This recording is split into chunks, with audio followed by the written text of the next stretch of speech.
Hello, live for the live stream. I'll be getting with you guys just a second and get some things going in the background, and I'll be live in 2 minutes.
All right, we're gonna give our viewers a few minutes to get on in while I check out our newest fidget toy from Reuben Balls, Flexi Grid. It's pretty sweet. Turned out pretty good with this PETG I used. It's reversible, which is really cool.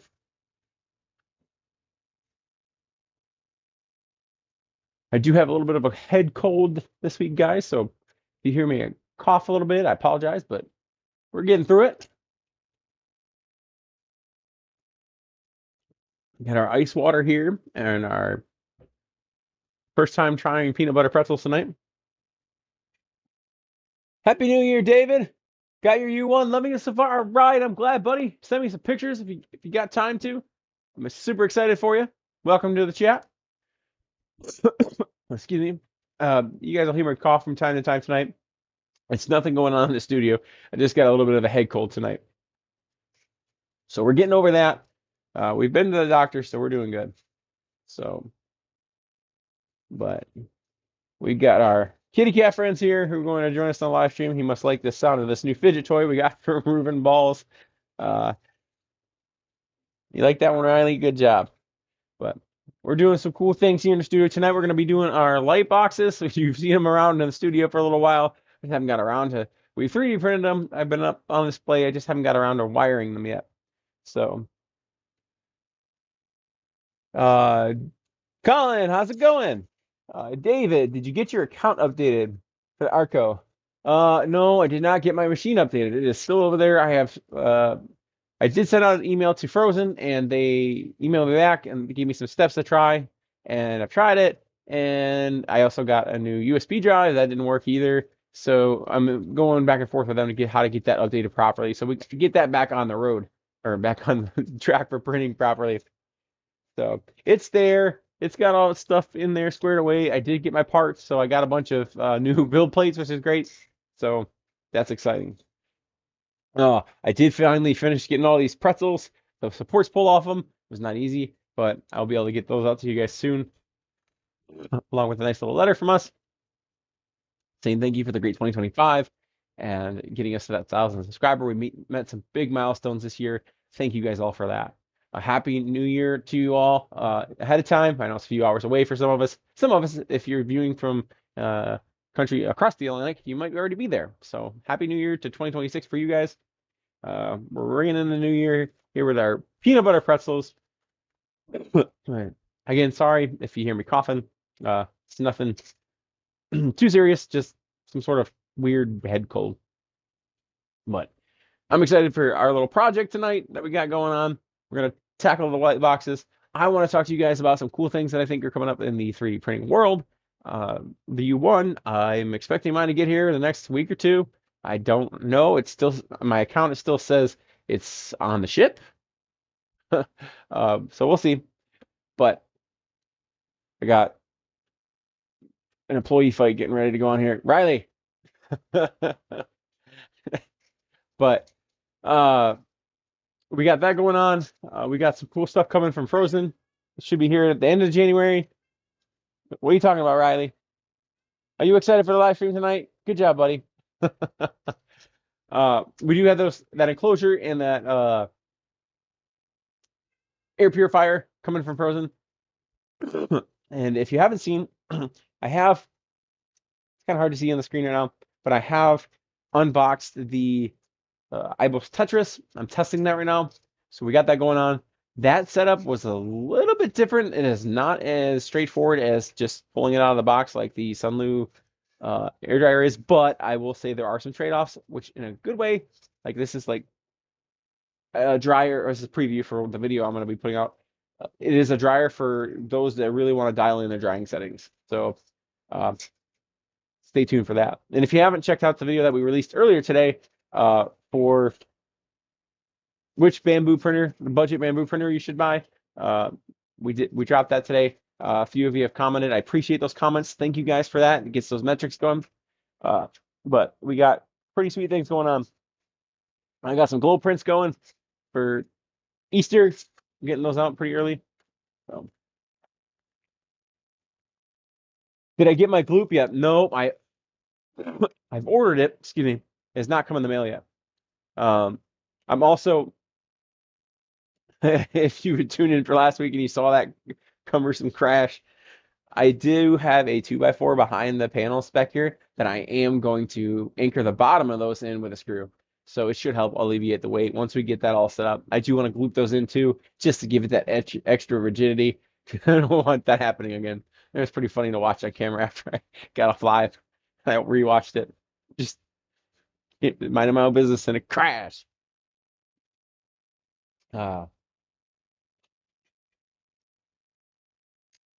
David Walton. I'm considering doing a print that is taking 12 hours. That would take 26 on my P1S or PS1 P1S. Sorry, I I'm already regretting not getting the double bird one in the beginning. I was like, what? I played the what if game. What if it doesn't work? And I got two of them that don't work.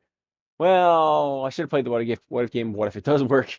So I will. I can't say as of right now, but maybe in the future we do get a second one.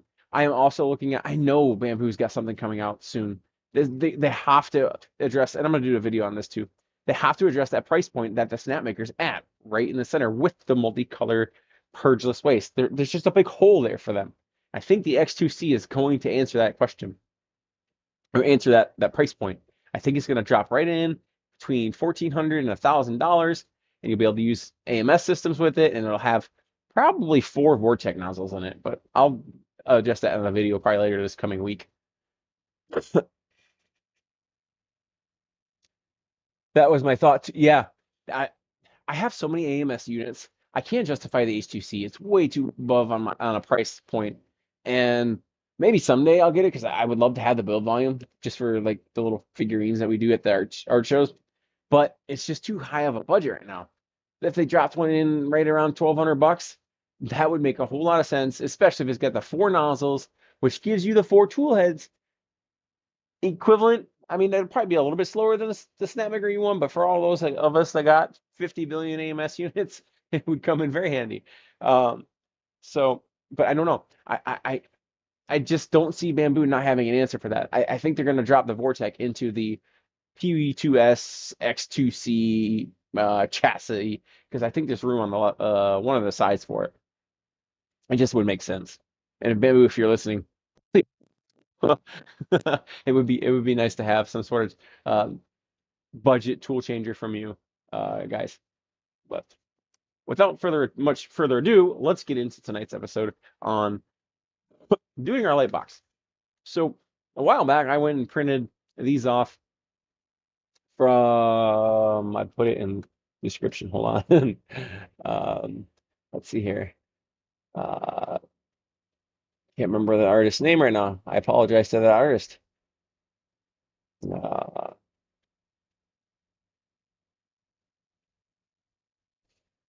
we're looking them up again right now. I'm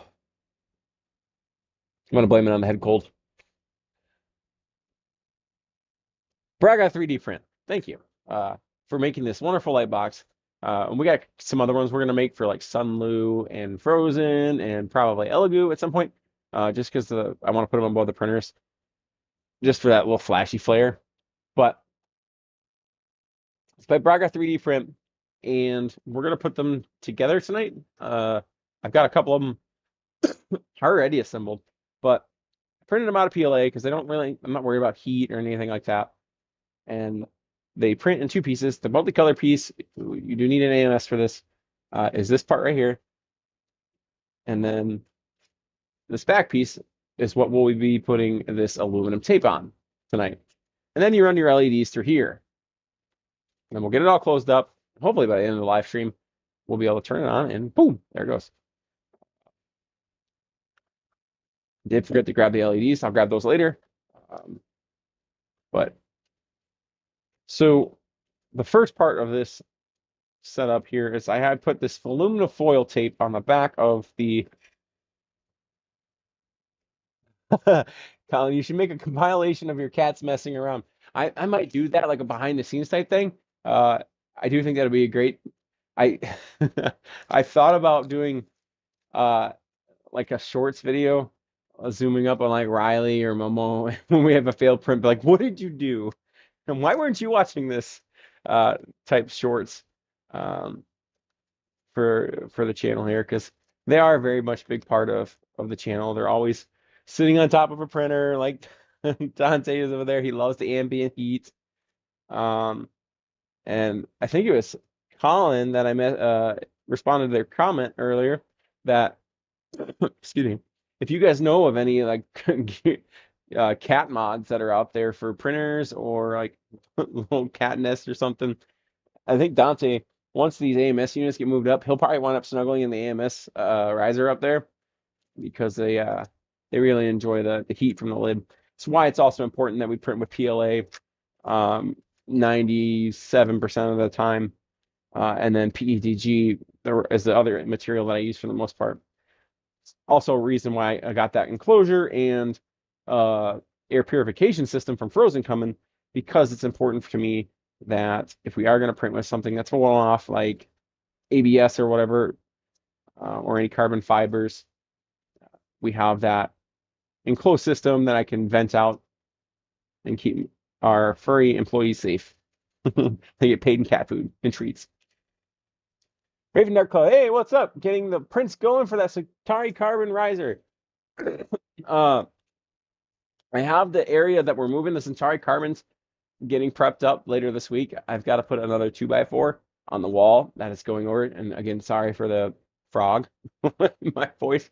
Once I get that going, I'm going to start the Centauri carbon risers. I want to print all those on the Centauri carbon so we can say that the Centauri carbons printed their own risers. I do have all of the PETG for it, so we've got that started. I'm going to print that in black PETG from Sunloom. So I've got those going, and we will be getting those ready to roll. I want to get them over there in their own designated spot. We're also at some point going to move the A1 and A1 Mini to another spot in the studio because I've really been looking at that IKEA Calyx system, and I think that if I can ever get to an IKEA, there's one downstate here in Michigan. I'll probably pick that up there. It's too much to ship to us, but I really I was in contact with K2 Kevin, and they use that IKEA Calyx system to manage their purge, and from what he showed me, it's really cool.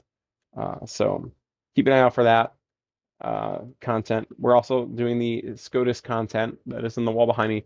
I'm still continually reviewing, excuse me, different files. Like for instance, again, I don't know who this artist is. It's in my IKEA collection or SCOTUS collection on MakerWorld. And just search the Glorious Geeks, and you'll see this on there. It's just a PTFE2 connector.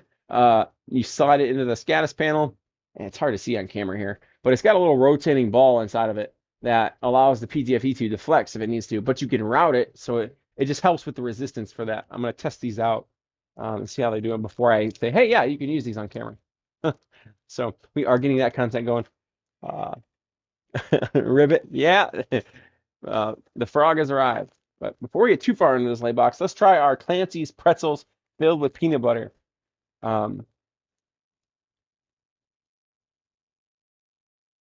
Oh, sorry, Riley. This isn't a cat treat, buddy. He's down here begging for. It's a pretzel.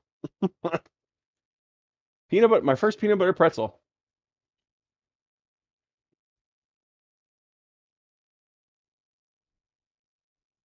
I'm glad I have something to drink. Wow. Really dry, but good.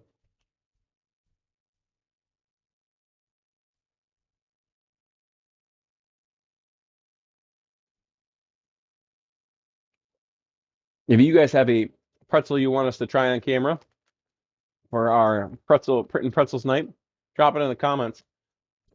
We also got the buy me a pretzel link going for those that are interested. You can sponsor a bag of pretzels. This one's unsponsored. Unsponsored. um, we're also working on getting that PO box going in case anybody wants to send us some filament to try it on camera. Sometimes I have them with almond butter too. I'll have to try those.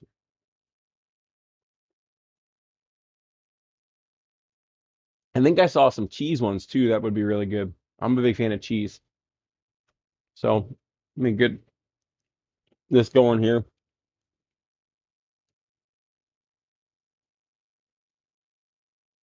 Oh, and before I forget, the glue that I use to seal these up, it's the only one that I've been able to find that doesn't leave like a residue on the outside of the box. It's the clear Gorilla Glue that I was using last week to help that on the wall, but this is a much better fit for this. We don't have to worry about this coming off the wall. So we're going to continue putting this aluminum tape on here.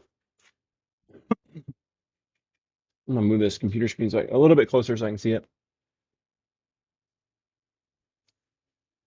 We are getting some camera upgrades. I don't know if you guys can tell that the audio quality is starting to improve with the new microphone that I have been received for Christmas. Thank you, Abby. We've got a couple new cameras too that we're going to get hooked up. Uh, it should be a better quality for the camera for the live streams and for the long form videos. We're going to get the two additional cameras hooked up to each printer area. So once we get the Centauri Carbon and the Arco, we'll go over with them on the other wall. We'll be able to monitor those as well on the live stream, which would be cool.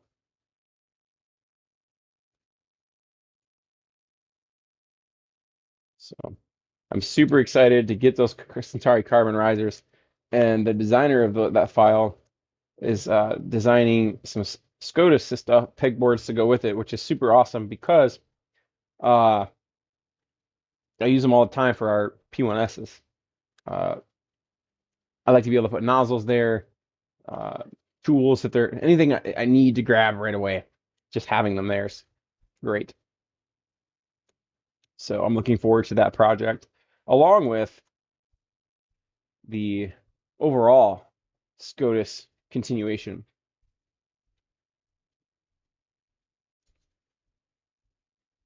I've got a filament storage system that I'm going to be covering probably in our next video. It's it's an entire wall. I got to get it anchored better, and then I can film it on camera. And we'll put some LEDs on it and make it look really glorious. I take a break from the pretzels here and grab a cough drop.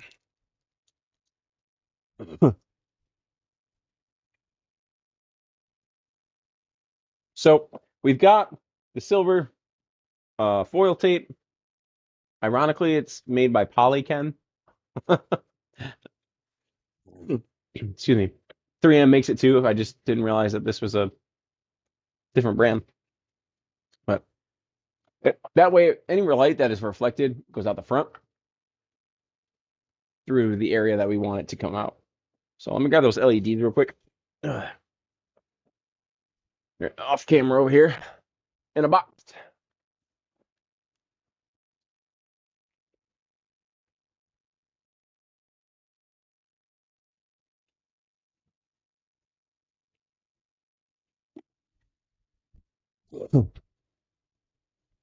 They're just LED lights that I got off of Amazon, nothing special. Um, so, whoa. I don't ever use all of the LEDs on the entire roll because the box is so small. So I wound up cutting them off. But take this off. So there's a hole in the back of the LED box that you run the LED lights through. Riley. The LED strips are cat toys. Don't chew on that, buddy. Come here, bud. You got to get down. So I run them all the way through. And like I said, we got a movable cat toy here. So you have to pull them through. And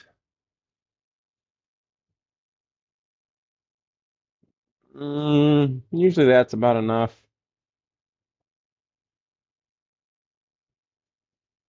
Thought I had a pair of scissors. See, perfect. Tools available, ready to use. So once I get enough of them run through there, I start to run them in the actual light box and monitor my cats so they don't eat the LED strip. So since this is on the left side, I am going to, excuse me, start it.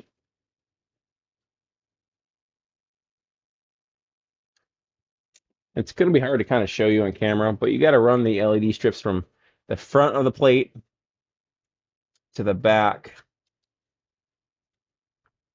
And depending how deep the light box is, sometimes you can get two wraparounds, maybe three. This one's a pretty shallow light box, so we might only get two go arounds. But with that foil, it should help disperse the light too.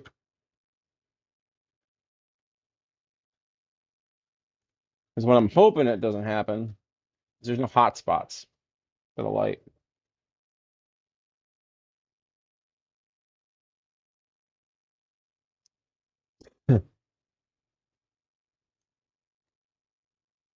And there shouldn't be because of the way I'll bring one over here so you guys can see.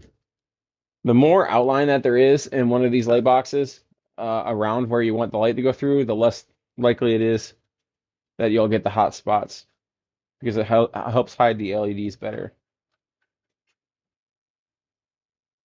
There's some LED light boxes that Blueprint 3D does on Maker World that are pretty awesome. His Star Wars light box is really legit. Also his Fortnite one, because the way it prints, if you do the actual light part in Glow PLA, uh, it'll glow afterwards, and you get to slide it into the light box. So it's really, I'll have to do one of those on a live stream once. I think I have asked to see if he would design the Sunlu light box for us. So if you subscribe to their Patreon or their Maker World account, they will do custom light boxes for you. Depending on what tier, you can get up to 5 a month.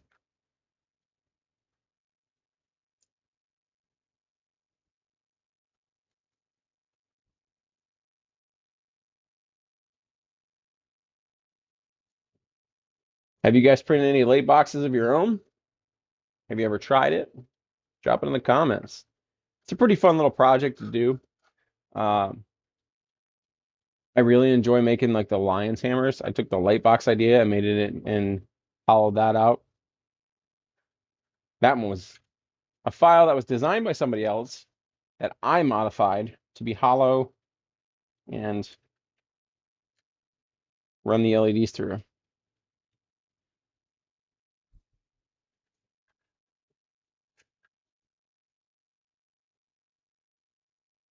And it was just one of those things. I woke up one day and I was like, oh, I gotta try this.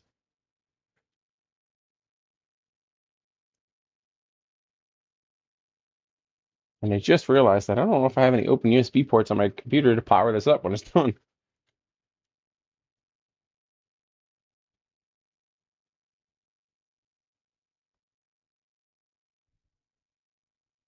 When you're running the LEDs, you want to try to offset the diodes if possible to also help with the light disbursement. Because if you get diodes that line up, it just makes the hot spots more likely and possibly brighter. And right now, you can't really see it on camera, but the diodes are perfectly offset. I didn't plan it out to be that way. Usually they're offset a little bit, but not like staggered perfectly in between each other. So I like that.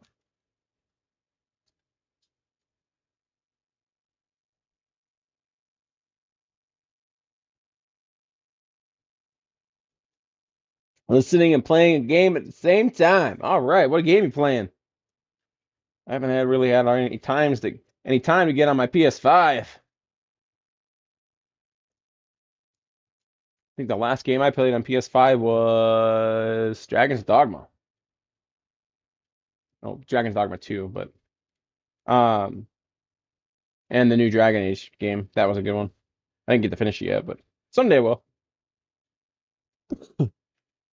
David, I did the Halloween Mickey one like they had at the parks. Oh, that's cool.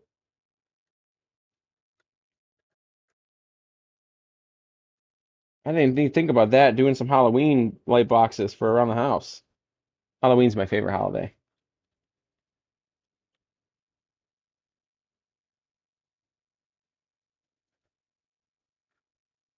All right, so this should be about done. Now the question is, usually they have little sections on these that you can cut them at, but this one doesn't seem to have the little cut identifier, so hopefully I cut it not too in the wrong spot. It's going to be between the two diodes. Is that a blooper? Who knows? So let's get this run properly.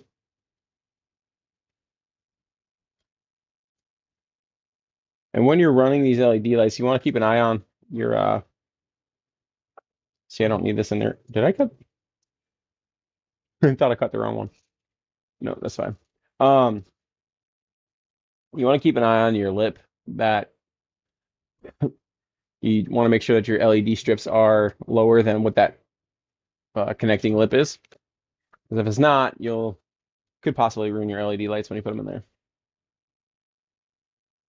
Enshrouded. That sounds like a good game. I don't know if I've heard of that one.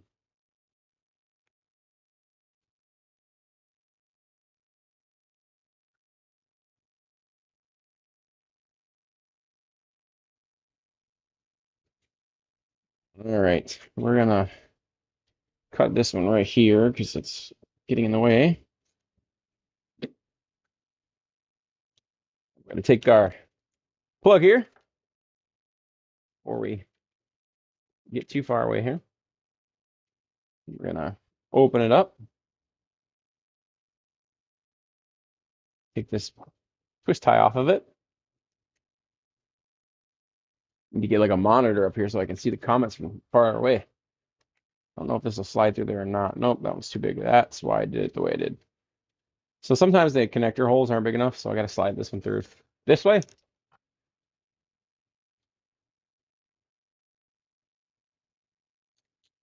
So this one's got to come out. It's like it's got to come out the left side. That's what we planned on. Don't want it to cover up any LEDs. Run it out the back side. We're not going to glue it just yet because I want to see what it looks like before we glue it. So now we should be able to connect this little guy.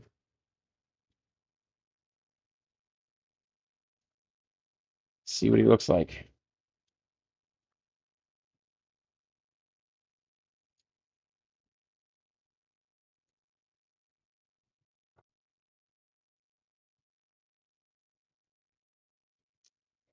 Now we just got to find a USB port. I can unplug my mouse. I don't need the mouse right now. I say that and I'll need it right away. Come on, hooked. There it goes. All right, let's check it out. It's a very short cord, that's for sure. I know what I can do. I've got a USB extender I'm going to use. Question is, where did I put it? I think I put it in this drawer over here. There it is. Constantly always needing things in the studio. So what kind of things have you guys printed on your U1s? I see one of you guys got a long print on there.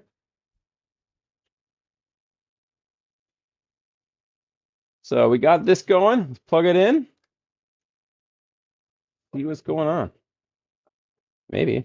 Maybe let's plug it in. Is there a power button?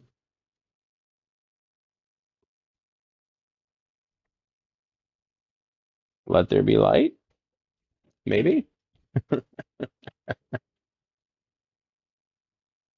plugged into the computer. It should be lighting. Now, does it come with a remote? Aha. Maybe the remote's what turns it on.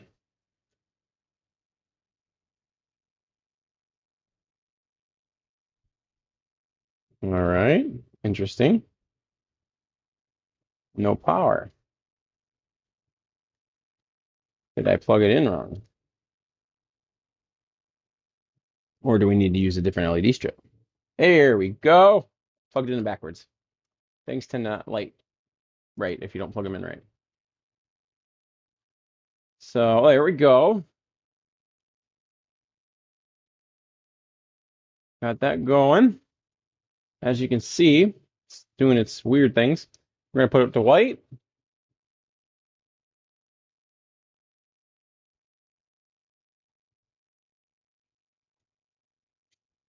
Colin, I printed spool adapters for the Sunlight Mini Tutor, Sunlu Mini 250 spools on my P1S. Those are super helpful, especially if you only want to get those mini rolls. You also might, if you have an A1 Mini, you'll need adapters for those as well. I think well, I don't remember how big the centers of those are, but they're too small to go in the AMS units. I printed a model 40116 from Maker World for Halloween. Sunlu is my favorite filament brand right now. All right.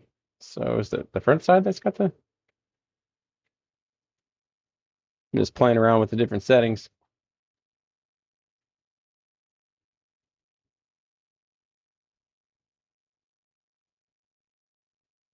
Making a retro cassette tape robot on my U1 should be done around 11 p.m. tonight.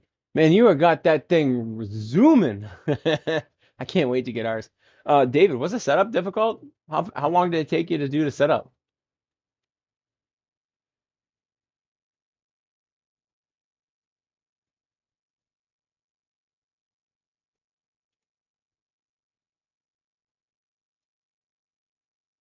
So it looks like we did pretty good job on the LEDs here.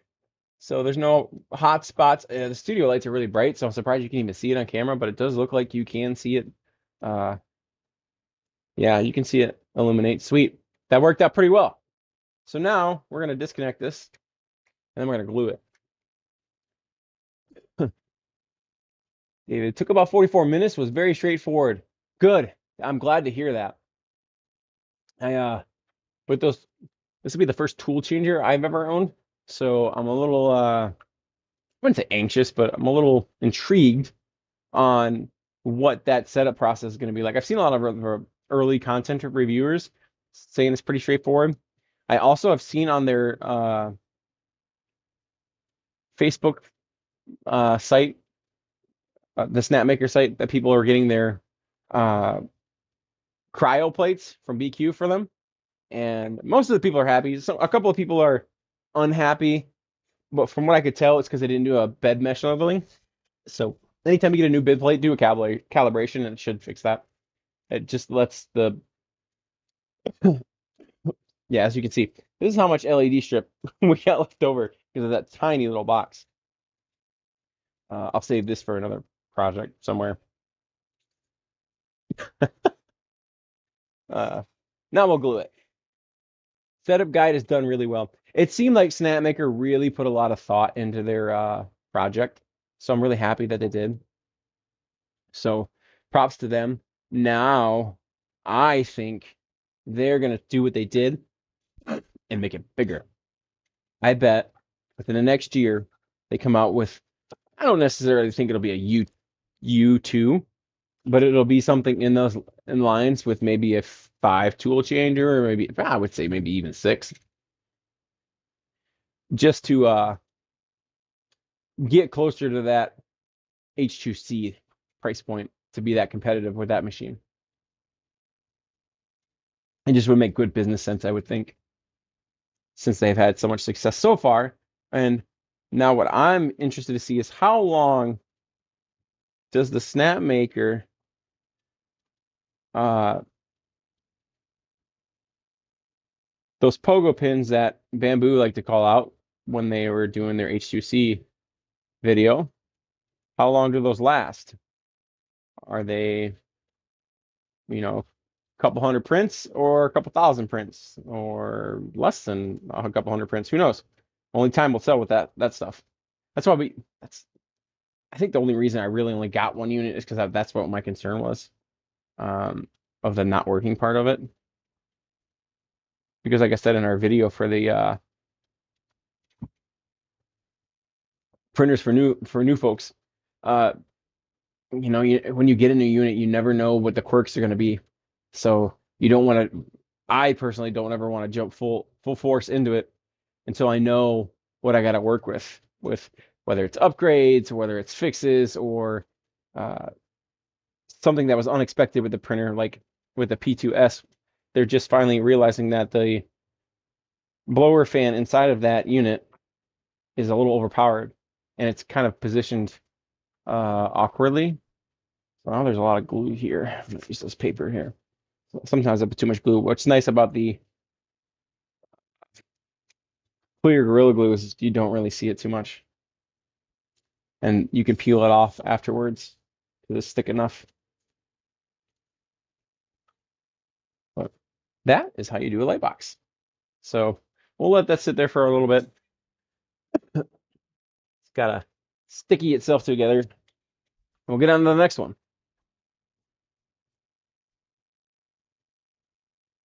I'm gonna catch up on a comment here. 6 tool hoods would be awesome at 325 cubed. Yes, I agree. I could print some massive things on there. David said I had to skip the auto load of filament. It seemed to stop. Updated the firmware and it's working great. Okay, good. And what's nice is hopefully the firmware update is a little easier than some of our other machines. They say it will last 250,000 switches. It takes 5 minutes to swap the board out for them. Heck, it's only $65 for a full tool head. You can switch while replacing the board with the pogos. Hey, I mean, if that's what they consider a consumable and it's cost effective, then I would be fully on board with it. Just as long as it doesn't have to be replaced too frequently. 250,000 swaps, I think it could add up pretty quickly, especially if you're doing bigger, taller color swaps or more frequent if you're using all 4. I've seen a couple of things on the forum where folks are having problems with that I see the 3rd or 4th tool head picking up off of there. I'm guessing that was a firmware thing that they just updated, and it seemed not too many people are having it anymore. So that's good to see that the software side of things is being constantly developed. Makes me excited to do that.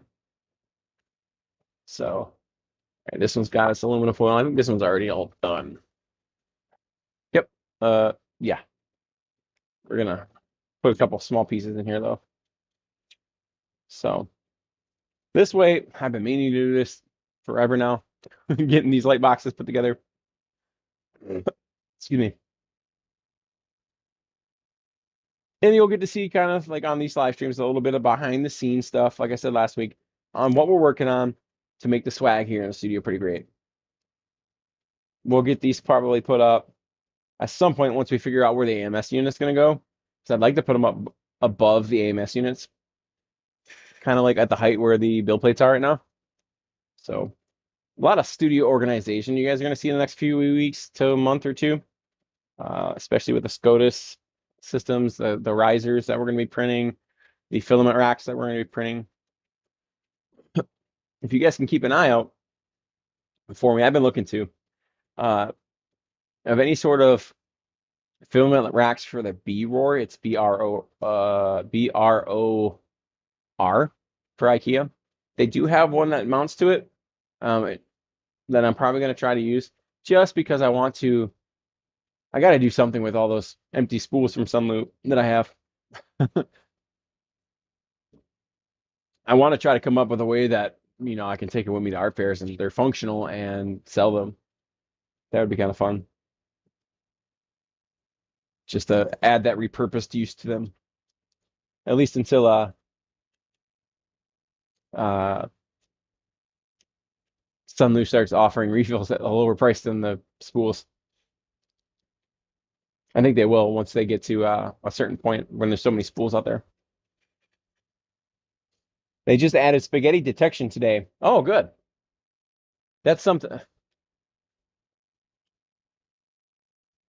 The spaghetti detection on the P1S has been helpful.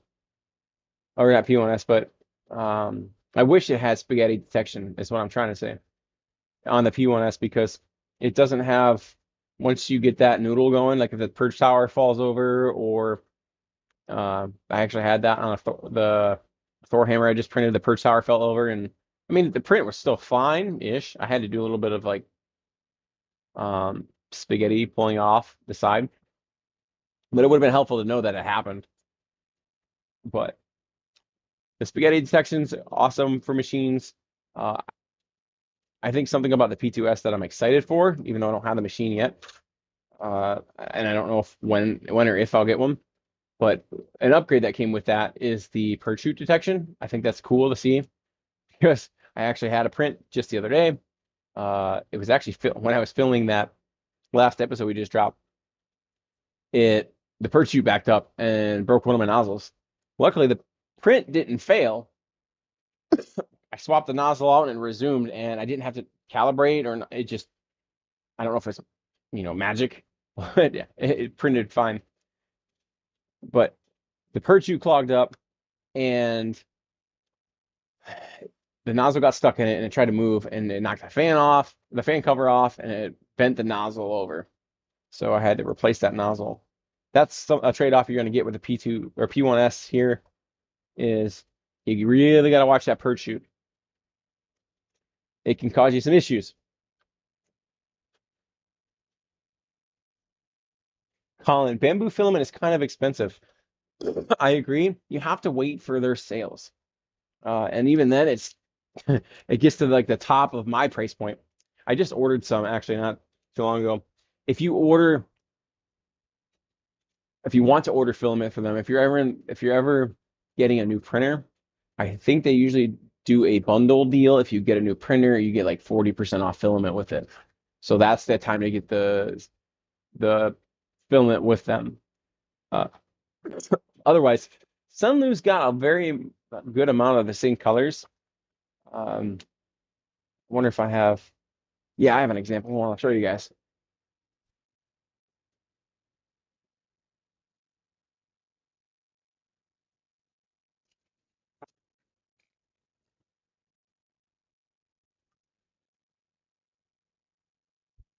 Sorry, I had to walk over to the filament rack. So you got PLA Basic. You can see the little yellow tag in there, I think maybe. This is a bamboo refill. And then this is PLA 2.0 green from Sunloop. And they are like the identical color. So there are colors that you can get with Sunloop that are they got to be very close. I mean, there might be a slight pigment difference, but this trade-off is, I feel like it's $5 cheaper for this than it is for the refill for this. So I only order that every once in a while when there's a sale or if I'm getting a new printer. So I agree. It is at a higher price point. But the trade-off there is I pop the bamboo refill onto a spool, drop it in the AMS, and I don't have to program the AMS. With the Sunloop refills, I have to go in there and set, okay, this is Sunlu and it's green. So you get some not comfortability, convenience when you get the RFID tags. So that's a bonus there. Only color from Sunlu I didn't like was the white. It's more matte than Bamboo Basic. I actually haven't noticed that. Of course, I don't remember the last time I ordered Bamboo White. I order a lot of Bamboo. It's like a brown color. I wonder if I have an example of it over here. It's like coffee brown or something.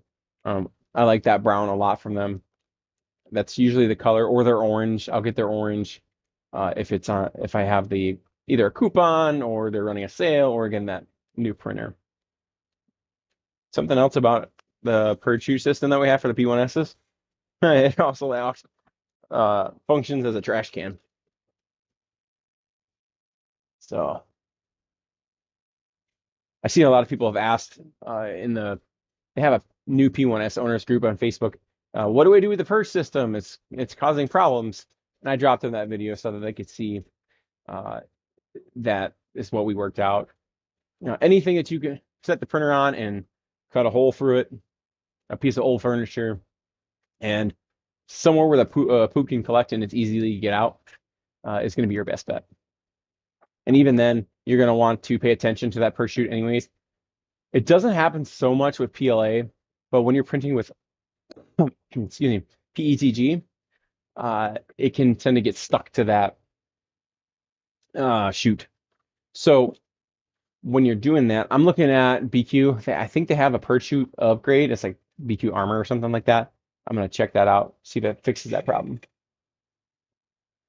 Sunlight has some nice glow in the dark stuff too. I actually, that's the next filament I want to order from them. Colin, I believe I owe you a sneak peek on something from last week's episode.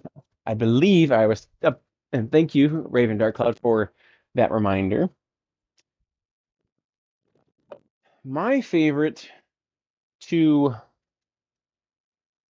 uh, glow in the dark filaments to print with that don't tear my AMS units as much. I'm sorry, I'm trying to find one here.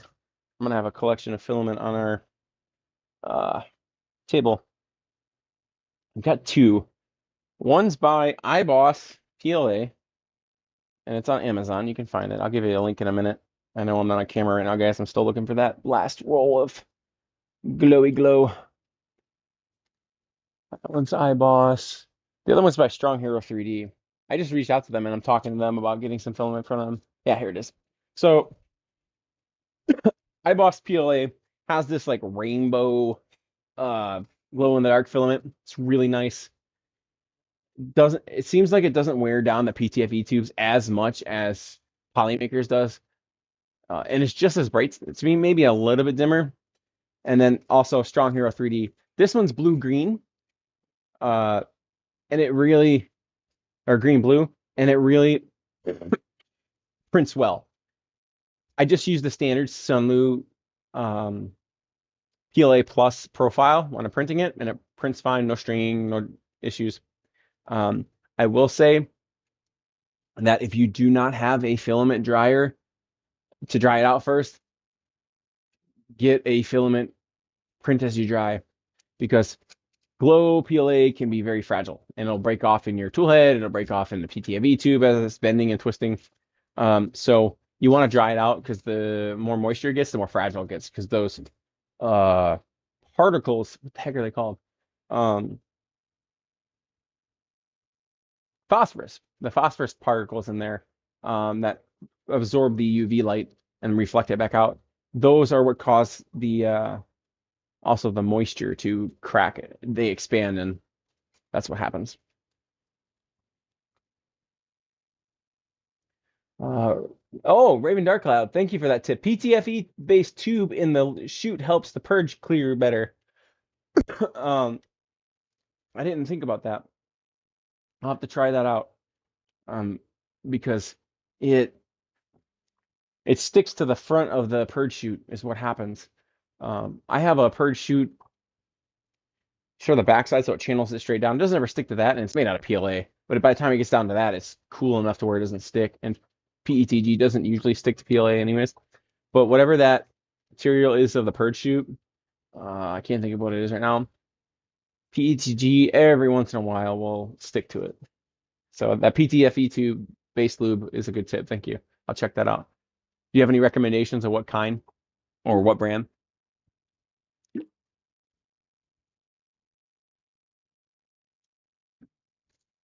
Clean up some of our mess here. So these are the glow filaments. Let me get you that link, Colin, so you can check that out. We got I'll pull it up on the on-screen camera here in a second. Let me get over to Amazon. Oh, ironically, it's right where I left off under my orders. So I'm gonna get you that link. I'll drop it in the chat here so you can check it out.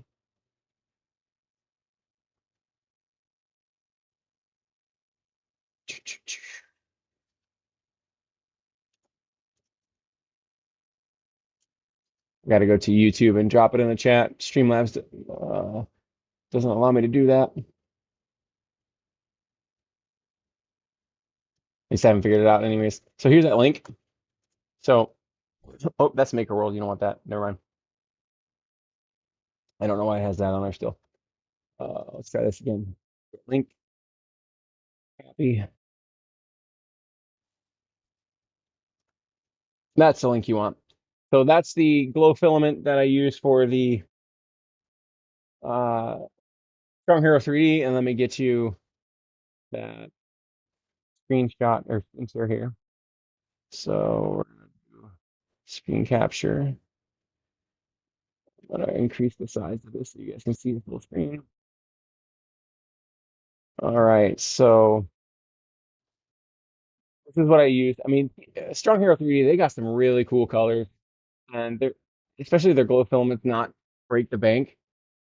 Uh, and some of their other cool PLA colors are not break the bank either. They're really a good, um, affordable, specialized colors. And some of those other colors that you guys see me use around the studio, um, they're let's see here, their PEDG is really good too.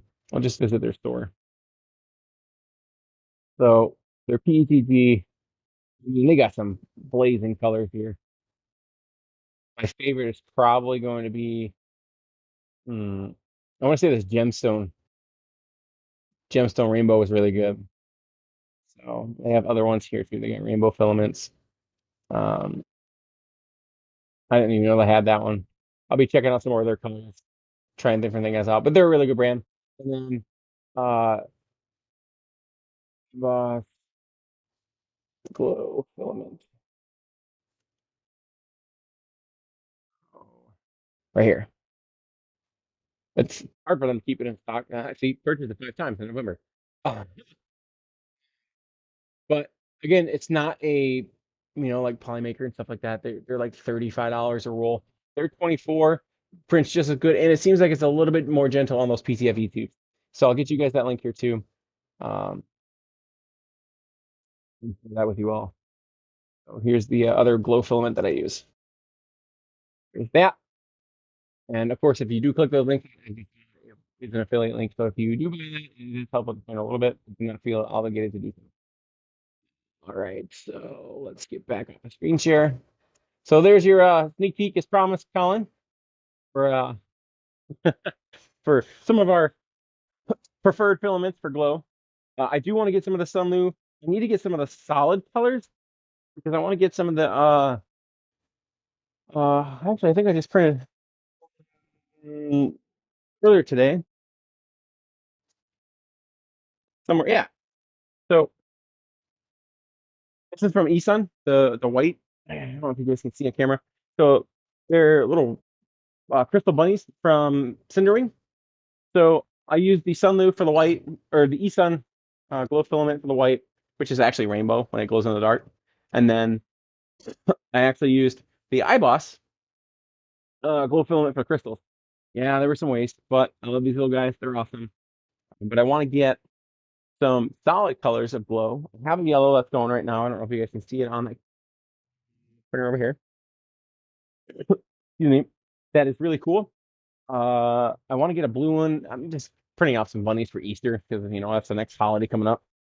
So thinking some wolves going.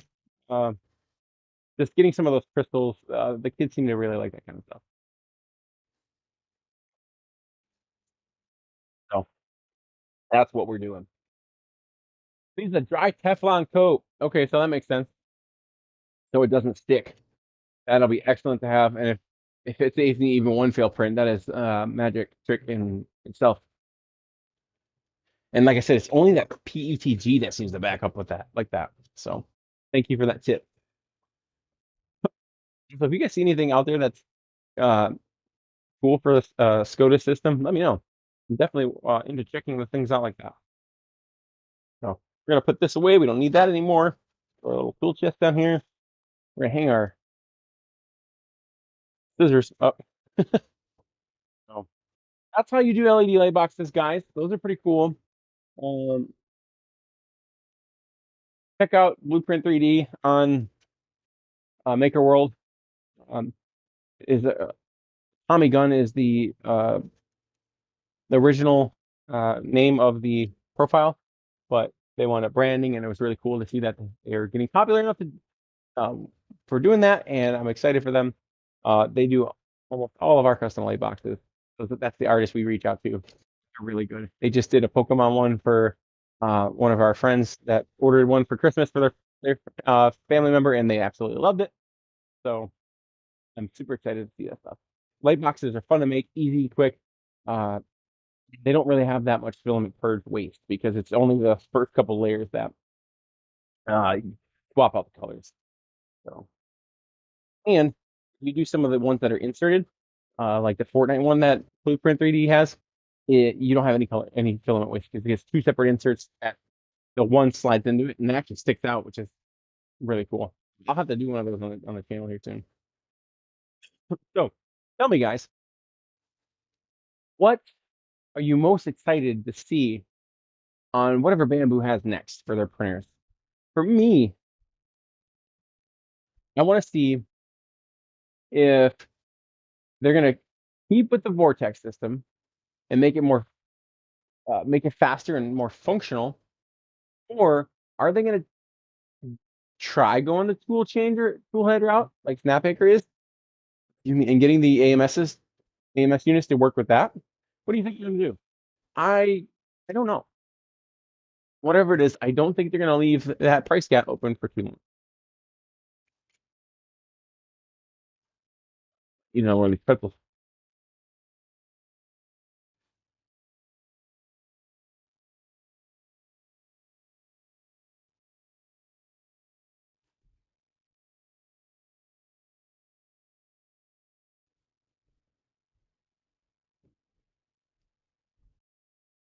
The peanut butter really dries your mouth out.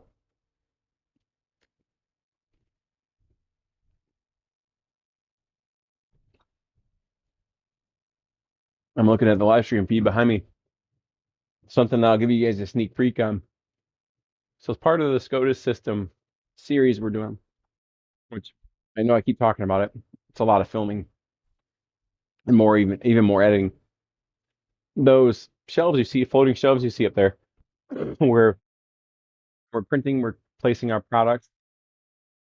Those are part of the also Gridfinity thing.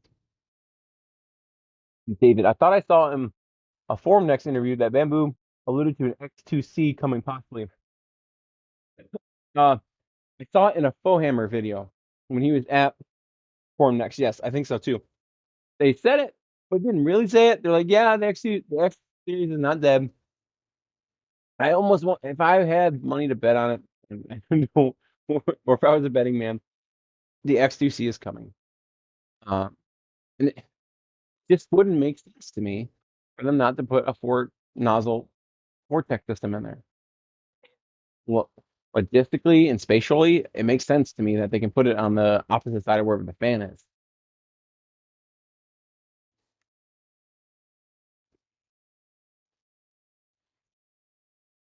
I take that back. I hope they don't do that. Hope they don't put it on the opposite side of the fan because if they do, if you do have a spaghetti detection, what's going to happen? Or if you have a spaghetti fail, what's going to happen is that fan's going to blow all the spaghetti into your vortex, and that's I don't want that. No thanks. Put the fan in the back.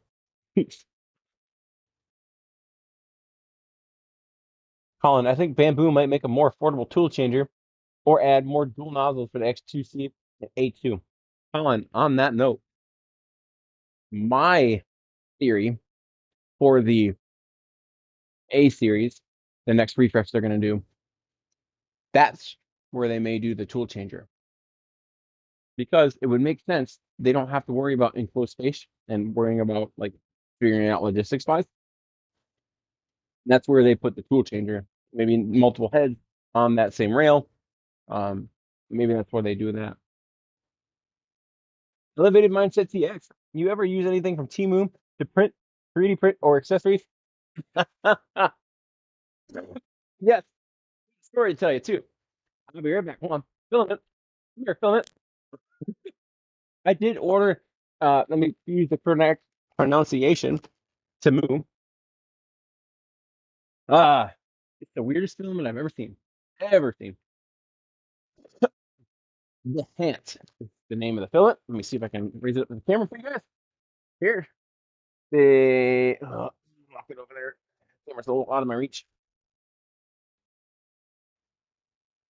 And you guys can't really see too well. I hope you can see it. The Hant is what it's called.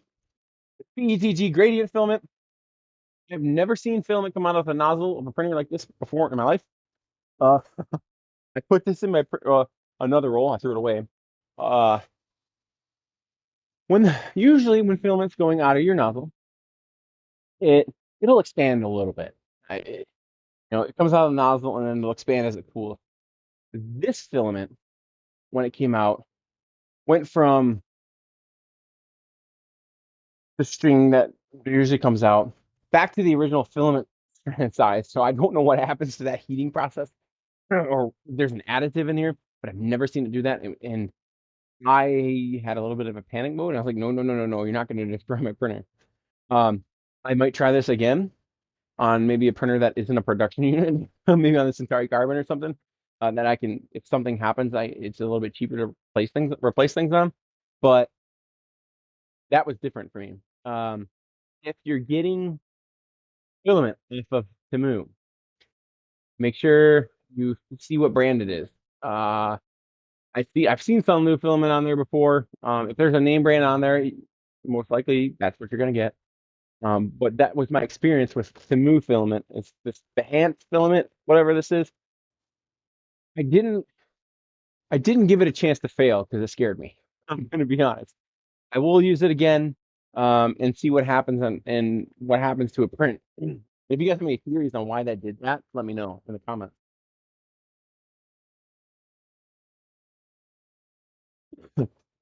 So that's my Temu horror story.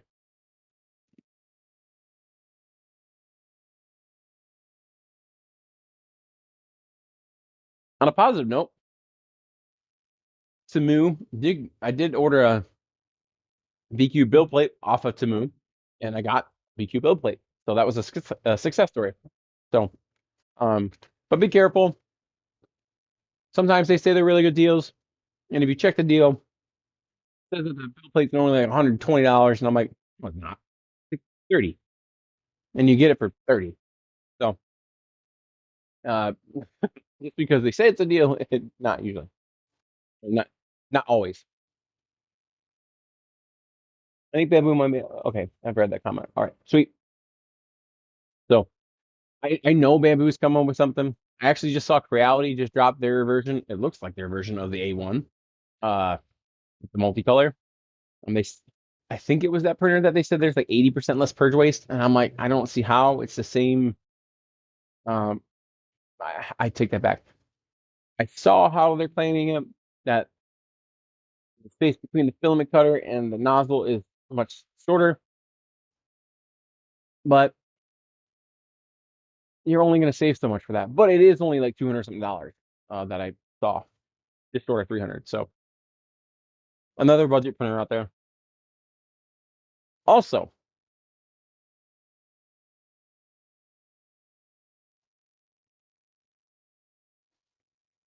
peanut butter. Also, I saw, I don't remember what it was, Elegoo, the Centauri Carbon ones. It looks like they're still working on that multicolor for the Centauri Carbon 1. I saw it on the post somewhere. I think it was in the Discord. Happy to see that. We've got 3 units. I love my Centauri Carbons. They function great for single color prints. If anybody's going to buy the Centauri Carbon, don't buy it for multicolor because it's not here yet. Don't ever buy a printer for something that's not baked into it already.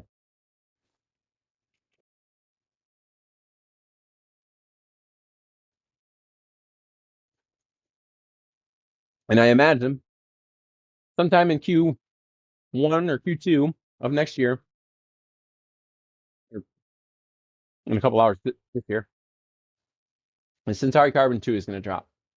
If I remember correctly, last year they dropped the Centauri Carbon 1 in, I want to say February. They announced it, I think, in January, and then the pre-order was opened in February. I got one right off the bat because it looked like it was a really good printer. It's a really good printer. I actually got one of the, I think it's bottom one down here. It's one of the first production units that they got. I mean, that was like, I don't know, the first 500 units. Came with a couple quirks. The inside light, not great. They fixed it. I still printed a riser and made it lighter, better, or the light in the interior better, anyways. But there's going to be better risers that come out, and I believe it's Raven Dark Cloud. I think you are the designer for the one that we're going to be printing here soon. If I'm not correct, please let me know. Um, but the Centauri Carbons were great when they came out. They're still great. They're just only single color. Um, I'm interested to see what happens first. Do I get my Frozen Arco firmware updated and can print multicolor with that, or does the Centauri Carbon come out? um, I do want to print multicolor on my Frozen Arco here too because it's got that big build plate. I could really use it. Um, so if you're looking for budget filament, my best bet is going to be filament. They usually average between, if you're doing PLA, I think it's the lowest price I've seen them at is about $9.99 a roll. If you get like their low end deals, or not low end deals, but low price deals. I think the most I've seen it for is like 14. And you can use our code, Be Glorious, and get a little bit of discount and it gives us a little bit of kickback for it if you guys want to help out the channel when you're ordering filament. Some of you have, so I appreciate that. But that's uh, that's a good one. Elegoo is another one that I would say is a budget filament. It comes on a cardboard spool. It's great for recycling purposes. But I have to warn you, if you use it in AMS, that is a way to void your warranty. Cardboard spools, they kicked off the debris, and Bambu will, if they know, they will say, "Hey, you printed with cardboard spools, and your warranty is void." I've heard any horror stories like that, but they do disclaim it in their user agreement or whatever. So all of my units, except for the AMS2 Pros, are well past their warranty period. Um, so cardboard spools aren't really an issue for me. But if you do get Elegoo, you're going to need to print some adapters for your roll. I want to say, I don't know if I have one available or not, because they're slightly undersized. They're not so undersized where they don't fit in there, but they are undersized enough to where they don't roll as good as they could. And sometimes it causes retraction errors, or it's the filament spools up inside of it. So you want to pay attention to that. As far as other filament brands, eSun is another good brand.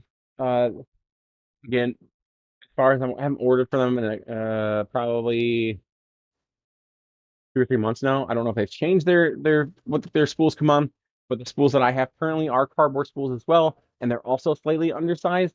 So it's the same issue, but another budget friendly filament brand that I am aware of. If you guys have any uh, are aware of, let me know. Voxel PLA is another good one. I actually just ordered some Galaxy PLA from them. That was pretty budget friendly. Usually those Galaxy PLAs are in the $20 range, and I think I got ours for like 17.99. So, and it looks great. They also have a PETG version, which was great. So, Voxel PLA is good. If you're looking for higher end, I print Polymaker spool ring for my cardboard spools.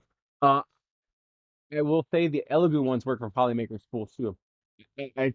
Maybe they use the same manufacturer for the cardboard. Excuse me, I'm gonna use another cough drop, guys. Sorry, I'm gonna keep my coughing in the microphone. Um, but they, I've used them for my Polymaker spools as well. I only order Polymaker for the glow filament. There's one, it's the rainbow glow filament that I use from them.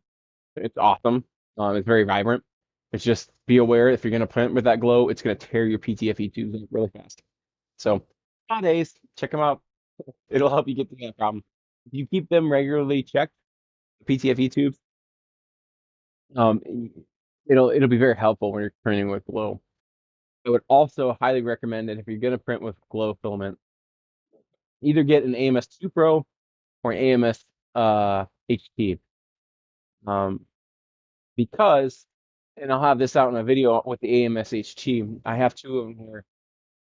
Having a dedicated spot for your glow filament will allow you to identify that specific PTFE tube that has gone bad. So the best way to do it is going to be the AMS 2 Pro because you have access to that uh, PTFE tube from the top. If you use the AMS HT, it's made for those more abrasive filaments, and so is the AMS 2 Pro with those the ceramic inlets. Uh, but that filament tube is not as accessible as it is in the AMS 2 Pro. You can't get it from the top side. You actually have to flip the unit over for the HT, unscrew it, and there's a lot of wires in there. So it's kind of like a throwback to the original AMS, but it's only one tube. So swap it out. Just be careful of your wires. Put it back in. But I'm really liking our AMS HTs for low filament. It seems like it's handling it very well. So kind of things that I'm learning on the inside of things for all the glow stuff that we print. I've got a whole glow booth section for our art fairs that we print things for. Like this little guy here, he'll go in the glow section, and we keep this stuff out in our garage. Um, it's kind of spooky when I turn the lights off in there. I get a whole section of the garage that glows. And you also, if you have glow filament and you have it up on racks, when you turn your lights off, you'll know where all that's at. I promise you'll find it in the dark. Especially if you get that really heavy phosphorus pigmented filament. It's really cool to see. So we got voxel PLA with the last or voxel filament was the last one I talked about. Do you guys have any? Drop it in the comments if you have any filament that you prefer. And let me know, and I'll try some out and see what's going on with that. Always looking for budget options as we are trying to grow here.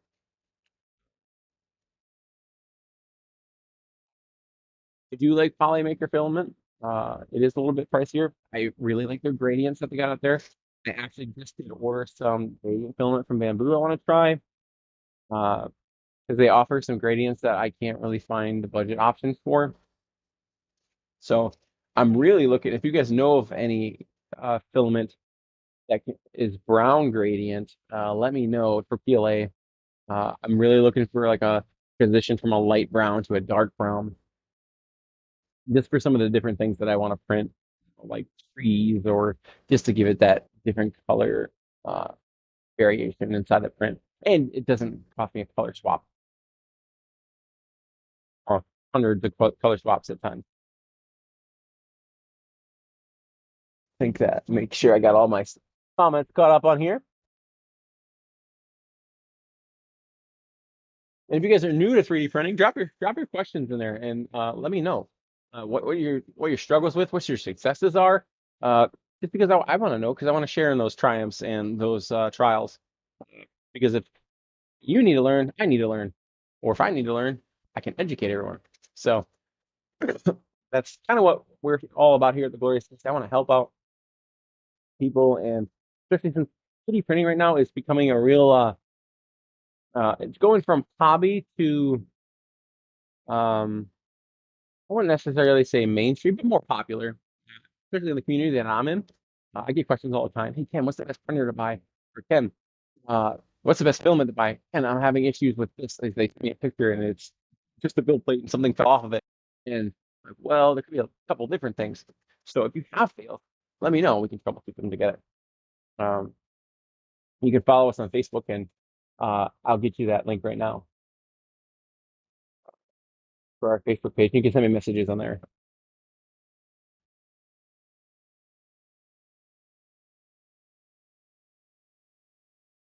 Here's our Facebook. You can message me there. While it's there.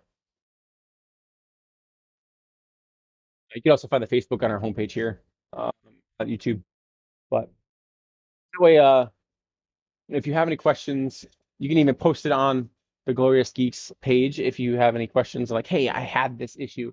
Can you help me? Um, if it's not a printer we don't own, that's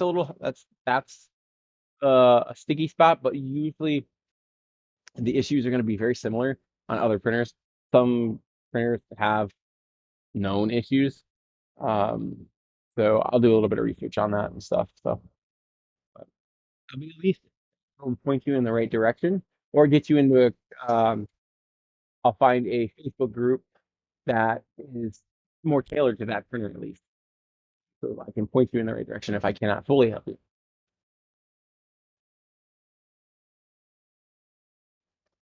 All right. If you guys are curious of what this fidget is, it's a Reuben ball. So you can find it over on things. Um, we subscribe to his commercial tier, so we can sell these at art fairs.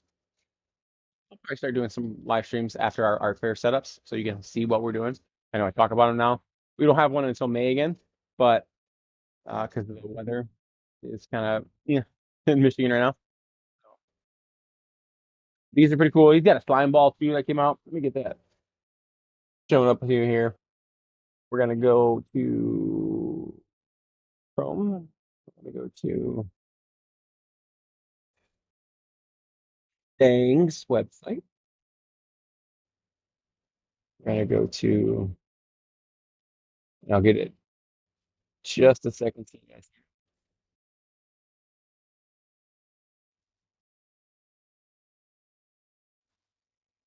get the screen share for you.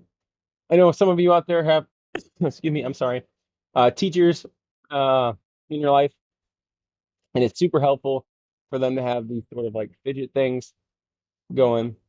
And this maker right here, Reuben Balls, he's got some really cool ones. He got a Christmas ornament that uh secret stash we had it on the tree for Christmas Day. I know Christmas just passed. We got things like this pumpkin thing here, uh, or the candy dish here. That's the skull. And there's just some really cool things. I'll drop that here in the chat for you all. Um, this guy's got some really cool designs. We support him on the channel. His twisty chest thing is really cool. You can board, you can play 3D chess on it.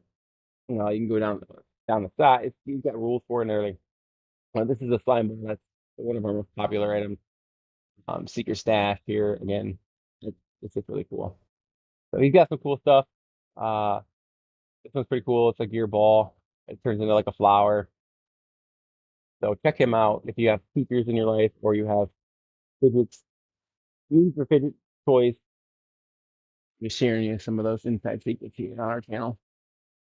That's where that came from. Pretty sweet. But and someone, I don't remember who the name is right now. on the video that we launched today commented on something really cool that I did not know T2 Box makes for the A1 Mini. There's like this auto plate system that ejects the build plate and allows you to keep printing, like automation wise, for the A1 Mini.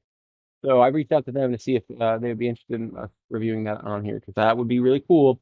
Because I would love to just continuously print these off A1 Mini. Because you can get three of them on the build plate, and uh, currently it's inside secret. I colored it to look like Minecraft, so when you pick it up, it looks like a Minecraft mountain. Don't tell anyone.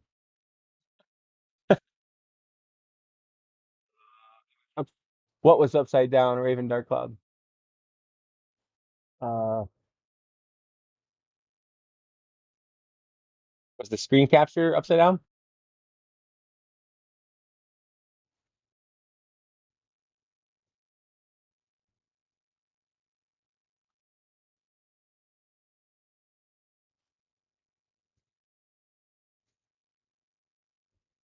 Colors came out so good on this. This is the PETG I was talking to you guys about from Strong Hero 3D. This is that rainbow gem. The screen share was upside down, wasn't it? All right, let me check and see what's going on. Show additional settings. Appreciate you dropping that in the comments. Otherwise, I wouldn't know.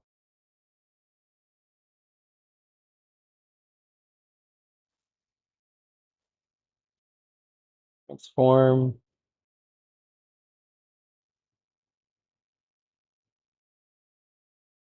All right, let's try this again. So I'm going to screen share again and see if the screen share is normal. I'm going to go back to that Reuben Balls page. Let me know. Drop it in the comments if I fixed it. I did some camera tweaking here because of the new cameras, and maybe I accidentally changed something. So let me know if that fixed it. I would appreciate it.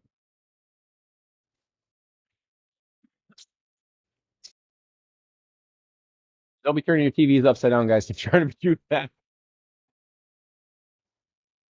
So this is just really, really cool fidget. Uh,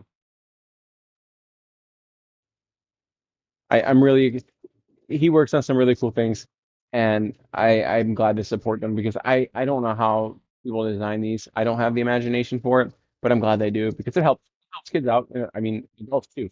As you can see, it's helping me. But all right, thank you. I appreciate that. I did not know that occurred.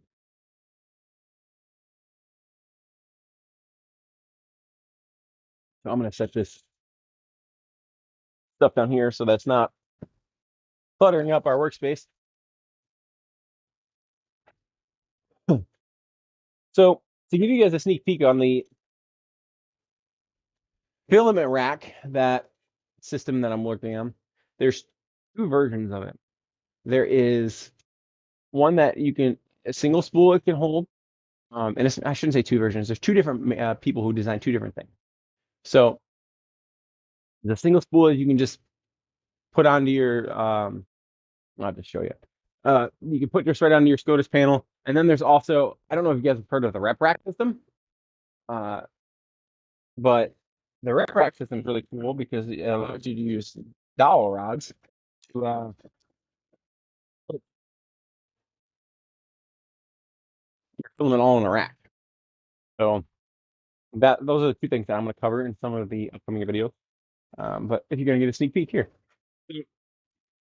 don't know who the artist is for this right now. I have to go back on my Maker World profile and see what it is. But this prints in two pieces, technically five pieces. You get this big piece, and then you get four of these little tiny connector pieces, and then you just push them through the back like that, just like that. And you see my back on camera here for a second, guys. Sorry. Push them onto the SCOTUS panel, and you got to push the tabs in through, and sometimes your little SCOTUS panel doesn't have the correct parametrics. Slides down, locks in. And then you can put your filament there. So,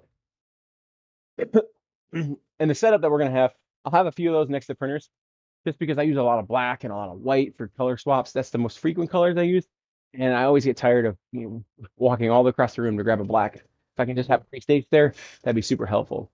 This Scatus slash IKEA series is all about making things more efficient and more workflow friendly.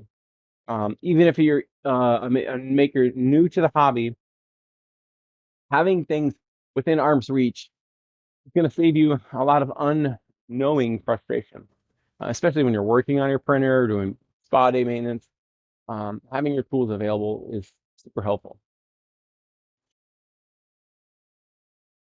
My cam is mirrored. No, I did not know my cam is mirrored. Like I said, I did a lot of playing around with the cameras. Let's see. Let's fix it right now. I bet I can. I'm gonna go to transform.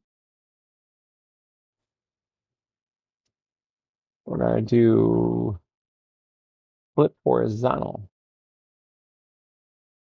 So right side, left side. Okay, that should be better now. I appreciate the technical troubleshooting. The previous camera that we used to have used to hang upside down. That's why it's all wonky. I don't know why the screen share worked upside down. That must have been an accidental oops on my part. So part of this whole YouTube process, if you ever decide to do it for yourself, uh, is learning all the audio and visual and things like that. So I appreciate any feedback you guys give me. Awesome. Thank you. Oh, so that means when you guys were looking at the bamboo light box earlier, it was couldn't read it. Bad guys. So it's excellent to see. And thank you for that critique or not critique, but suggestion. Um, but that's the Cinderwing Bunny that they got out there. There's the regular version, and that's the Crystal Bunny version. So, but it's really hard not to play with those fidget toys.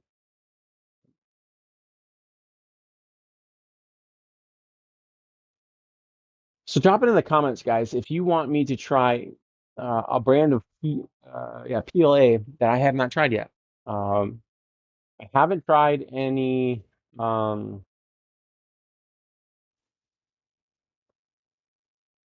haven't tried any Creality PLA. I have not tried any. I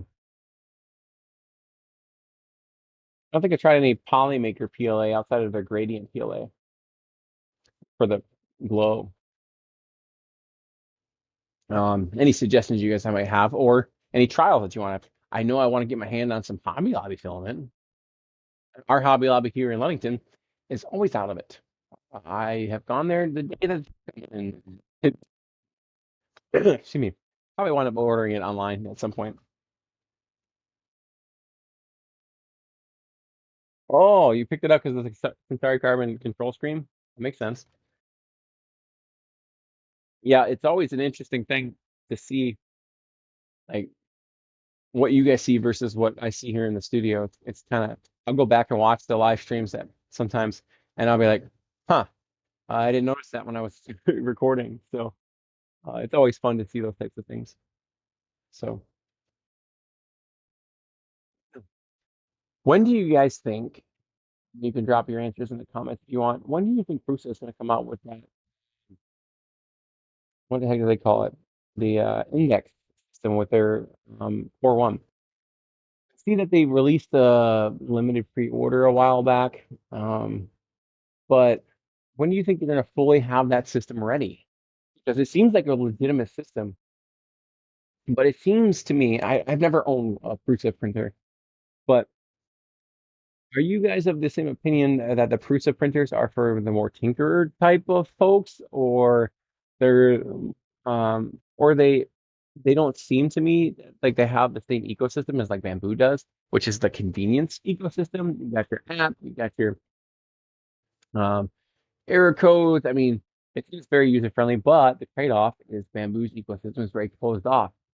Uh, You can't really use third-party add-ons, or and it's very like confined. So the convenience is confined, but Cruces is undefined. I Is what I gather, but I could be wrong. My opinion is open to refinement. So, but I would like to see more information on the index system, because if it is something that is going to be as competitive with the Vortex system and the Snapmakers toolhead changers, um, it would be cool to keep up with. So I've been seeing that around, but I don't know what their timeline schedule looks like for that. Um, I'm sure these other companies are going to come out with multicolor printers that are going to try to do their own innovation on that and eliminate the purge waste. Uh, and on a side note, with purge waste, it's kind of funny. I keep seeing the advertisements for the loop system for recycling uh, filament purge waste. The printer ecosystem is moving away from filament purge waste, and then this is finally coming on board. So trade off on that.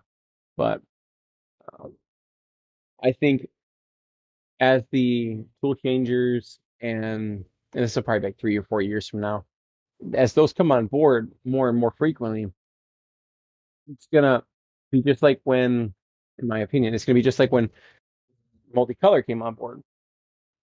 They were expensive at first, and then once they got to the next generation, the original generations got cheaper. So like the P1S when we first got ours for like $899 with the combo. Now they're what, five something. So that's a pretty big price drop. Converting my Neptune 4 Plus into a Voron, the Voron multicolor. 'Cause I saw there's like some different upgrade kits you can do for multicolored printers for.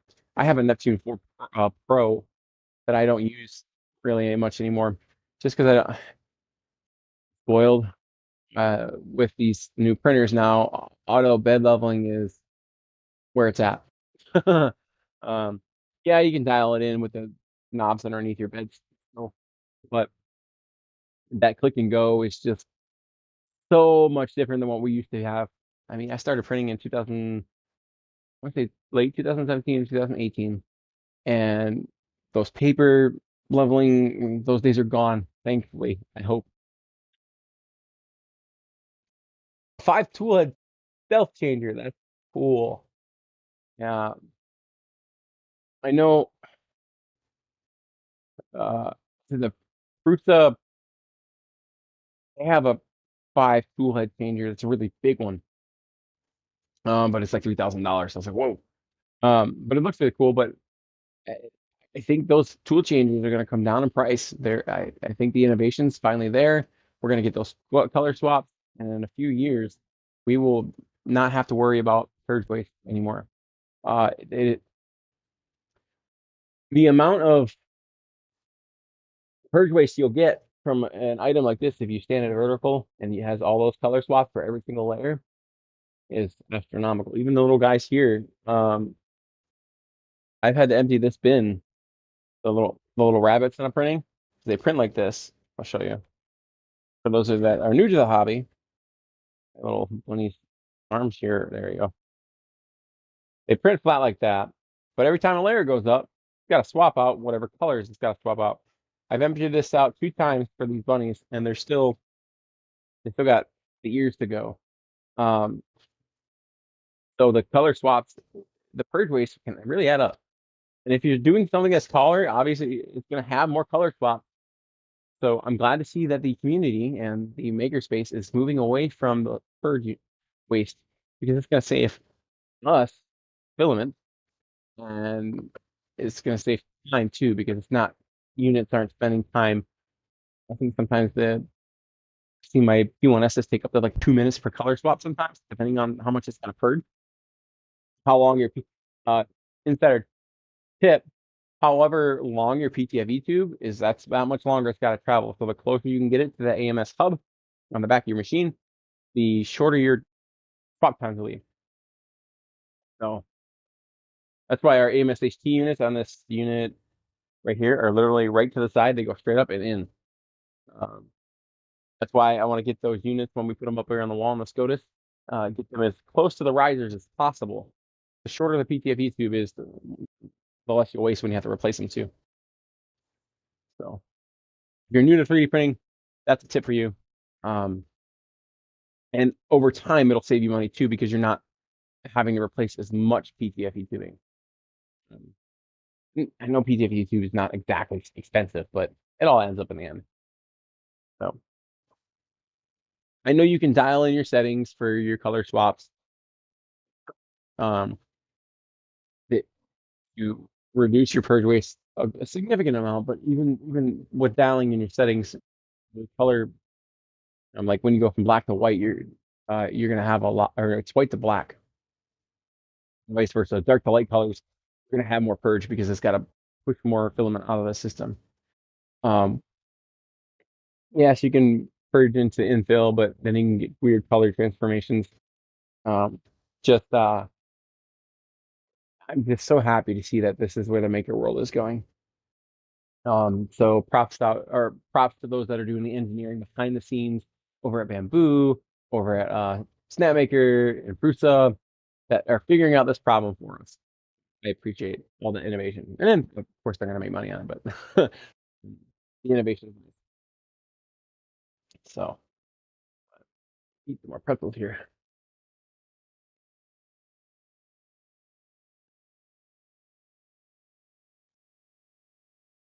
Do you guys have any more news that are that's out in the 3D printing world right now? Have any more printers dropped out there that so I've only seen that Creality printer just dropped. It seems very similar to A1 Mini and A1. Um, and then of course we just had the Snapmaker drop last year, and then H2C and P2S. Again, I'm looking forward to that. Whatever price point that new Bambu printer is coming out at. Hmm. Excuse me. So if if you're looking forward to that, let me know because that's what we're saving up for our next printer for. Is whatever that new Bambu printer is. That's what we're doing. Oh, I wanted to show you guys. I know I talked about it earlier, but I never got around to showing you with the SCOTUS system and the Gripfinity.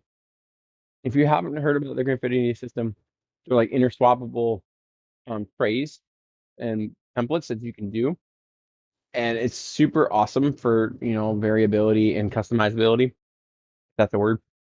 But these trays, you can attach them to the SCOTUS panel, but also use Gridfinity things in them. So pop out maybe like that, and the Gridfinity system is on the back of them, like so, inside it before the episodes get here. And they just slide into the tray. You just gotta make sure you have the right grid and pop them in there. That's what we use at our art fairs on our carts. So we print everything that we use for the art fair. I try to print as much just to showcase that we're a legit 3D printing people. Um, that we genuinely care about our items and we want to showcase that we're innovative and we just don't we're not just there to sell things. We care about our things and it's an art for us.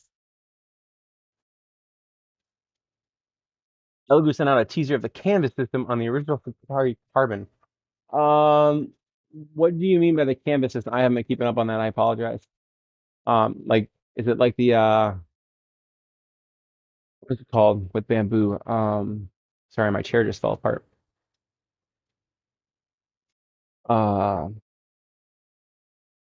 is it like where you design your photos and you can um make them into like lithopanes?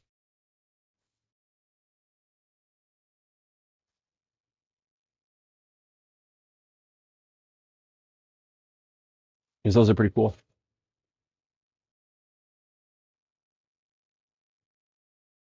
Oh, canvas is the AMS thing. Okay, no, I did see that. It looks like it's mounted to the side. It comes up in a big arc. Is that the same thing we're talking about there? Because what I'm hoping is whatever they design for it is it doesn't change the footprint of the machine. And I'm hoping when the Centauri Carbon 2 comes out, it's got the same footprint because I would love to be able to use the same riser and the same base drawer system that we're going to print here soon.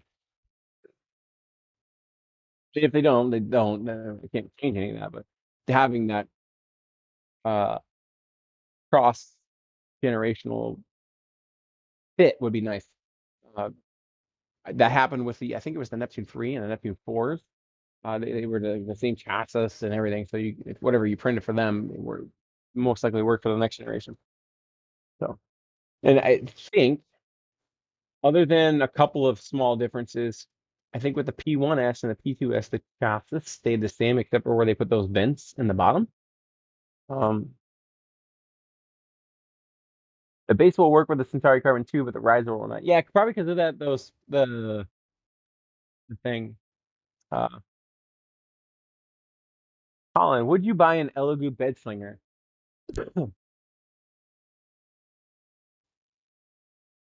It depends on what price it is, because with the Elegoo bed slingers, you're gonna have to level your build plate. As far as I'm aware of, and I own the Neptune 4 Pro, which I think is the newest bed slinger from them. I They don't have um the auto leveling, and that's a big.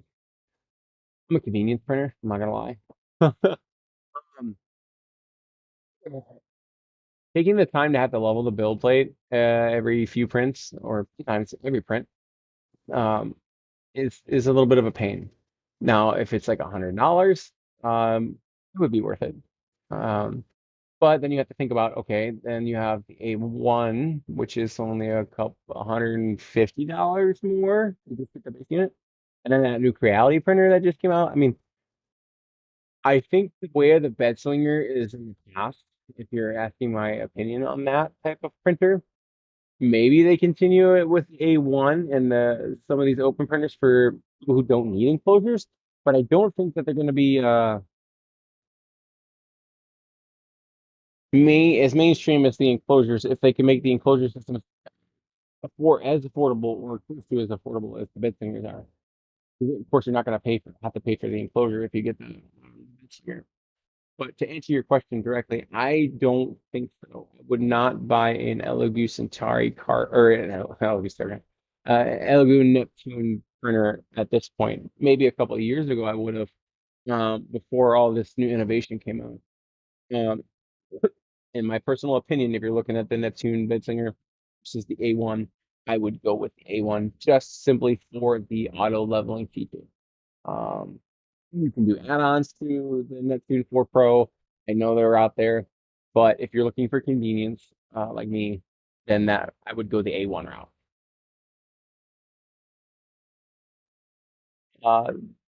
It's not bad for leveling, it just takes time. And for me, like I said, I'm a convenience printer. Like, 'cause the more printers you get, the less you want to work on them. At least for me, anyways. Um, so little things like that add up. So if you got one or two printers, it wouldn't. I don't think it'd be that big of a deal. But if you got a level 10 printers before you can get them going, that's like an hour and a half. At least for me, I can be pretty slow at that stuff. So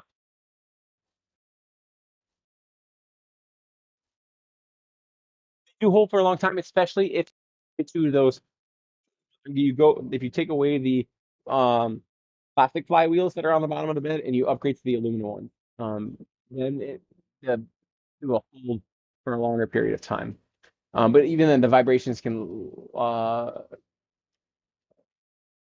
for I don't know, it could be 10 printers or 10 prints. It could be 50 prints. You just never know, and that's kind of like the trade-off. When does it get out of alignment? And just adds to failed prints at some point in time. So having it do it every single time automatically for you, and only having to adjust the calibration says to, is super convenient for us here at the studio. Centauri Carbon prints faster than the Neptune 2 3's print time. Absolutely, it does, and I think it's even faster than the Neptune 4 Pro. I gotta figure out what's going on my chair here after the That seems over. Back keeps going down. I think a screw came out of it. And it's not to say that, the Elegoo bed slingers aren't. Some people really enjoy having the manual aspect of that, and the less automation. Just because it gives you more gratitude that once you get that successful print, you're like, yeah, I started from me. I was part of that process. So that's an important aspect of it too. Um, I have an Elegoo bed slinger, and I haven't used it in 5 months.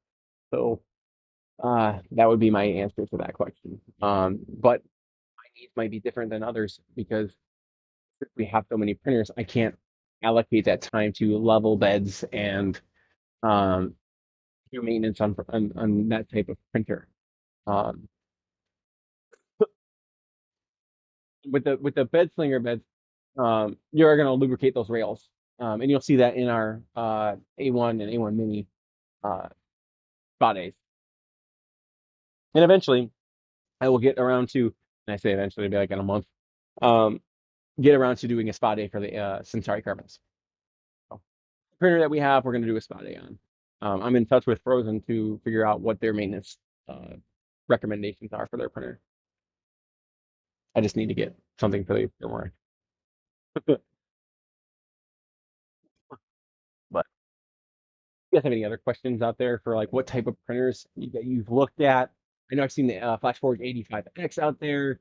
That's another budget multicolor printer out there that's very similar to what it looks like this LU Centauri Carbon 2 is going to look like. It's got those four spool mounts on the side.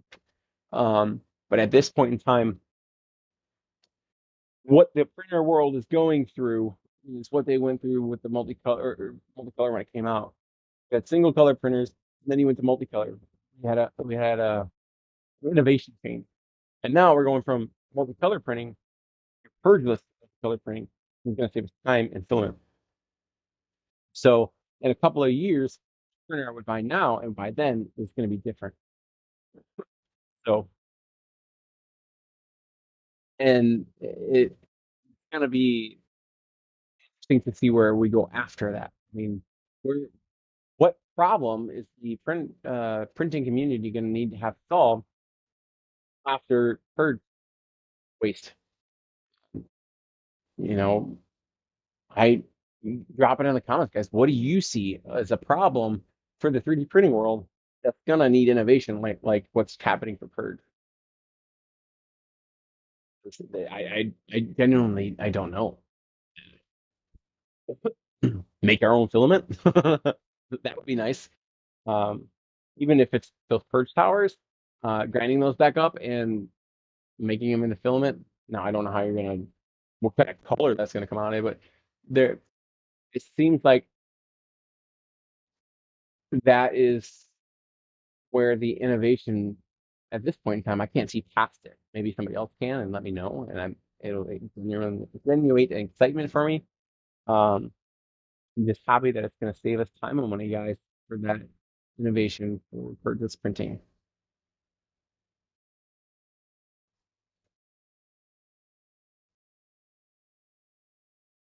And let's clean up here.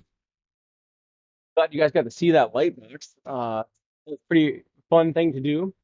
We're gonna do some more things like that on the live stream every week, just to do some educational content while we're talking about things that are happening in the 3D printing world, hanging out here on Print and Pretzels, trying new pretzels. If you want to sponsor a bag of pretzels, that link is in the description on there, and I'll put it in the channel too. Uh, Fun way somebody asked me one time through an email like how they can help out the channel, and that's one way. We're still working on that PO box for filament. If they want the companies or individuals want to send a box of filament to us, try out on the live streams. Um, that's one way that we can all have fun together. Thinking about trying TPU again here sometime, but I gotta put that in the dryer because it's been out for a minute. So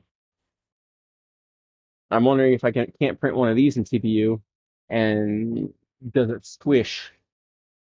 So how that would turn out.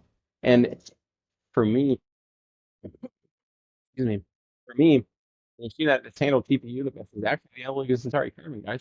Um, I put it in there and I printed a whole ball out of it, like a tennis ball. It was really cool. I don't know where I put it, but TPU is pretty fun to print with.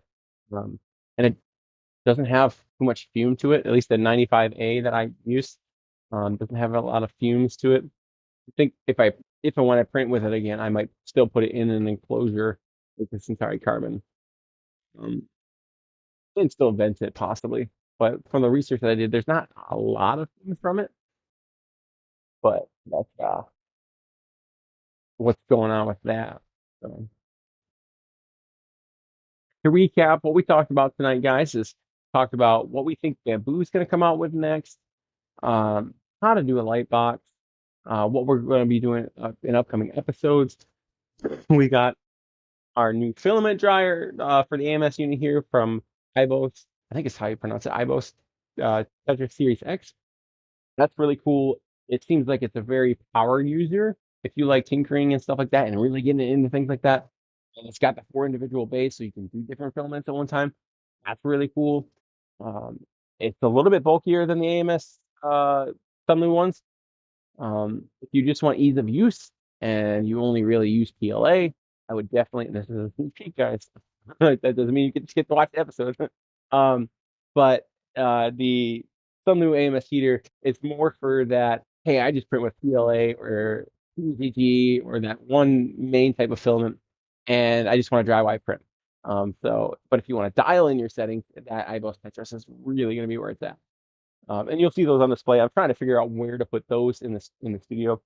The iBoast has a little bit of an underbar that I'm not sure is going to work with that mounting system that we're going to try out, but that's something to look forward to that we're doing here in the studio. So I really appreciate you guys tuning into these live streams and dedicating that time every week to watch us. It really helps all those channel metrics, getting those watch hours up for us, get to that sweet monetization thing that we all dream of as YouTubers. Um, Currently, if you want an update on that, we're at like 1,056 watch hours, and we need to get to 3,000. So share, like these videos, if you think that they're worth watching. So I appreciate your guys' time, and I look forward to you guys seeing you guys next week on Print Pretzels. Until next time, be glorious.